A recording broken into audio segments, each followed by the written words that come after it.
Hi everybody, welcome to the kukri triple cuts.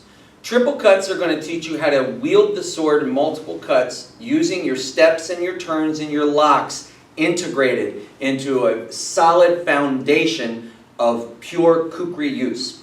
So we're going to begin, the first three triple cuts are the regular overhand grip, the easy or traditional grip.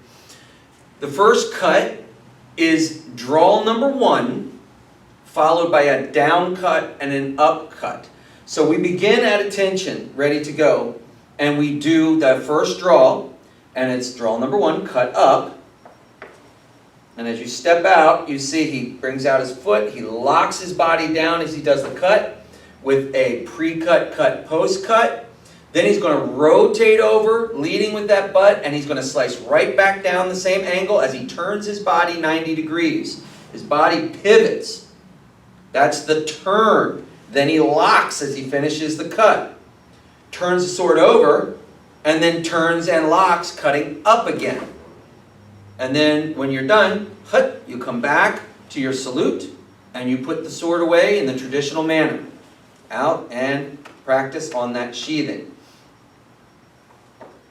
This is the first triple cut we like to teach. It is a very basic system of movement. It's very, very easy to get down. And what you really want to focus on is after that draw, when you've got your pre-cut, cut, and post-cut, you want to be smooth and fluid. You want to draw that sword through its target by using your body, not your arm. It's not arm, arm, arm. It's body, body, body.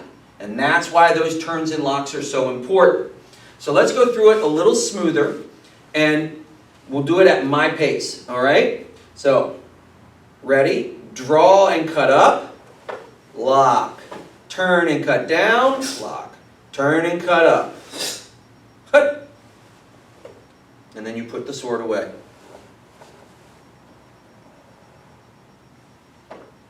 It's really important, starting from right now, to remember that we're leading with the butt. We are addressing the edge to our target, and because this is a 45-degree angle cut up, you want your sword angled at that 45 degrees so that your blade and the belly penetrates directly along the line of energy and force and slices through. Also, do not hold your sword in really tight. Make sure the sword gets out there and use your reach. The sword's out here, and that's why the body is so important. You don't want to be in here with your cut. Make sure you reach out with your cut, turning with your body, clearing that path for the kukri. Triple cut number 2.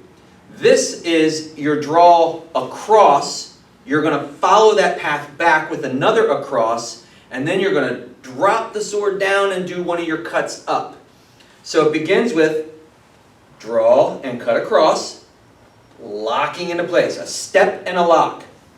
Now you're going to retrace the path by turning the sword over, turn and lock, turn the sword down to get to your pre-cut, turn and lock, cut up.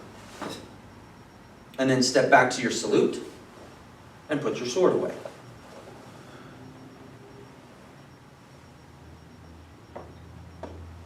Do not forget the essential lessons we're working on here, addressing the edge, making sure after the draw happens you get out to that pre-cut. Make sure that after that you're using your body to do the power in the cutting. Keep a firm grip on this sword at all times. Let's go through cut number 2 a little smoother and a little bit faster on my count. Ready? Draw and cut across. Turn and lock, cut across. Turn and lock, cut up. Come back to your salute and put your sword away.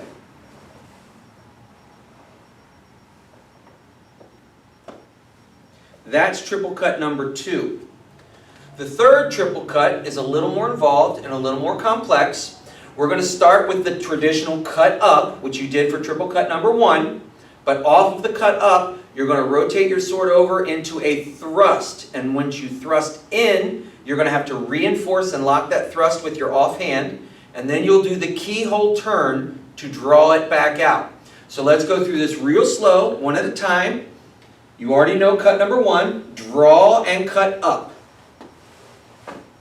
Now from here you're going to rotate back and in. It comes back towards your side. It's in control. You've got your hand back here. You've got your point pointing at your opponent. And as you drive this straight in, your other hand's going to reinforce and push.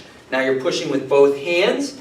The blade and spine are pointed directly forward. They're not tilted up, and it's not tilted down. It's straight in. Drive straight in. And at that point, you're going to use your reinforced hand to curl in, curl out, and then pull out while pushing forward to keep the opponent at bay. Step back to your salute and put your sword away properly.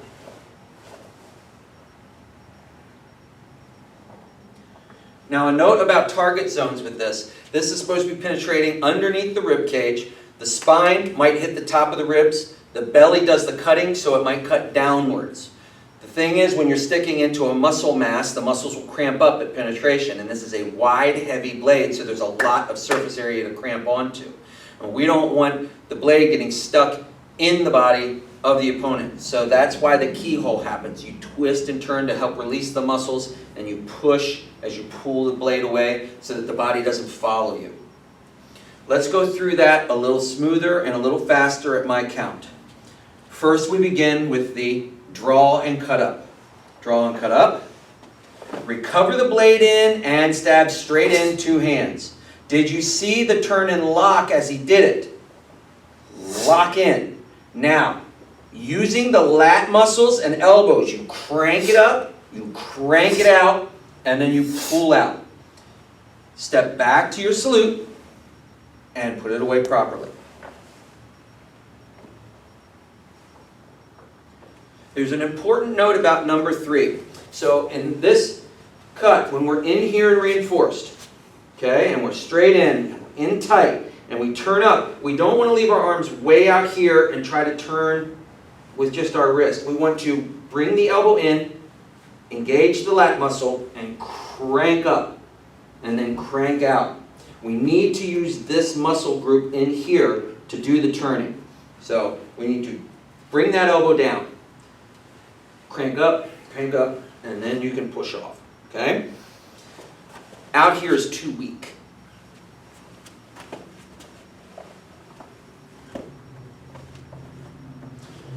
Those are the first 3 triple cuts. You should practice the first 3 triple cuts until you can do all 3 of them together, very smooth, with good steps, good locks, good turns. Making sure that you address the edge so that your draws and your cuts are very solid. When you've got these first 3 down, you can go on to 4, 5, and 6. But I highly recommend you get these first 3 in really solid before moving on to the next lesson. Let's go through all 3 triple cuts one time together, slow, and begin adding a little strength to it, but not a lot of strength. And hold out on the speed until you've got it down smooth. We don't want to accidentally start damaging that scabbard because we're trying to pull out too fast before we're ready. All right, everybody at attention. And we're going to do triple cut number 1. And this is how we train it in our school. If you were leading, Simon Miles, when you do these triple cuts, please call them out like we do with our training and go at a 50% speed. Triple cut number 1. Up, down, up. Up. That's it, just 50%. Up.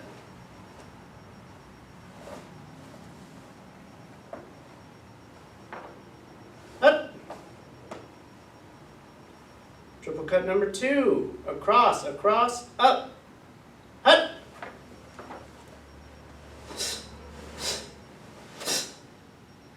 Up.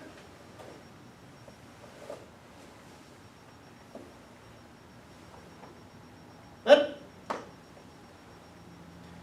Triple cut number 3. Up, thrust, keyhole. Up.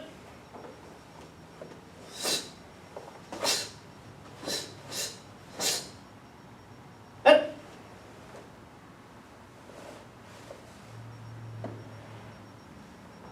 Up. Last note for triple cuts, make sure when you're doing your triple cuts, you don't keep your cuts too small missing your post strike or your pre-strike, but also don't make them too big. There is a tendency sometimes to make these cuts really big and really you're covering a huge swath of area. It's only one opponent.